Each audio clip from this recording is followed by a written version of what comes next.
Hi everyone, thank you so much for joining and participating in this incredibly important module and training. Why is this module and this training so incredibly important to us? I'm going to tell you about the story of what's become known as Eat Better South Africa, where it began, how it evolved, and where we are today. I'm not going to go into a lot of the details of actually how we implement the programs because you've got some amazing speakers on this module as well that are going to share with you a lot more of the toolkits. I wanted to just go back in time to 2015 to a place called Ocean View, which is a small community on the outskirts, about 45 minutes from Cape Town, South Africa. And that was the first place that we ran a group program which was aimed and targeted at weight loss. The reason we did it was because we knew we had to do something. So a group of us, when I joined the Noakes Foundation in 2015, the first thing I did was I started to look at the research that had been conducted and started to look at what the needs were.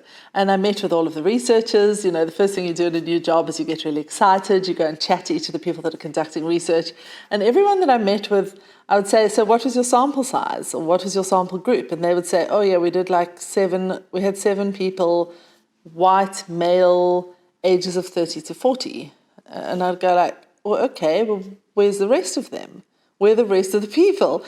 And they'd say, oh no, we use the sample group because they're stable and there's no hormonal fluctuations and, you know, homogenous, all the research terms that we all know and love that get us the good results. So I started to go, okay, well, where is the actual data on the real people in this country? Where are the women? Where are the non-white ethnic groups? There was very little. That was the disturbing part. So what very quickly happened was I met with a group of incredible people that had reached out to Prof. Noakes and the Foundation, and 3 of us in particular, myself, Dr. Hasina Kaji, and a beautiful, amazing actress called Eodia Sampson, met.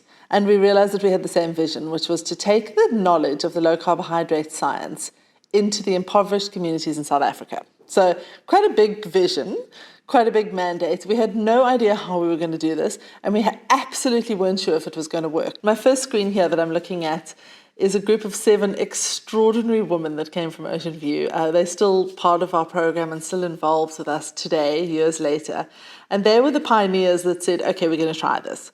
So we found they were part of an exercise group that had been exercising nonstop for 2 years, unsuccessfully to a large extent. And we changed nothing other than going in and getting them onto a very low-carb diet. We did it in a way that was very careful. So we didn't just go in and say, right, you've got to eat grass-fed meat and organic free-range eggs and macadamia nut butter, MCT oils, bulletproof coffee. We took a dietitian in there and we looked at exactly what they were eating. So we took 7-day dietary plans from them, analyzed them very carefully, and then found same to similar budget replacements for the foods that they were eating. So it wasn't exactly the perfect ketogenic diet. We would never have gone to them and said, you've got to give up, you know, your whatever you're eating, your certain fats that are affordable for extra virgin olive oil. Unfeasible. So we took pragmatic steps to give them a better diet composition. So we looked at the macro elements. What we didn't do was we didn't tell them to start eating probiotic supplements. We didn't tell them to start growing their own vegetables, growing their own chickens and eggs. We didn't tell them to start school vegetable gardens. We wanted to, but we knew that those things were unrealistic. We wanted to change just one factor, which was their diet. So, of course, from then, what happened was what we hoped the best case scenario ended up happening, which was that the results were astounding to the point that we realized we had to do more of this. So in the time from 2015 until now, we have successfully run 14 Eat Better South Africa pilot programs that we've self-funded across different communities in South Africa. We've taken the daily budget from 22 Rand a day down to 12 Rand a day, which is about 80 cents, dollar cents. So we've looked at different communities with different needs, different income brackets, different lifestyles and different diets. And we've proven over those 14 programs that this actually works across different demographics. So people with very little income and with very little health and dietary advice or support are able to adopt this diet and successfully change their lives and change their health outlooks.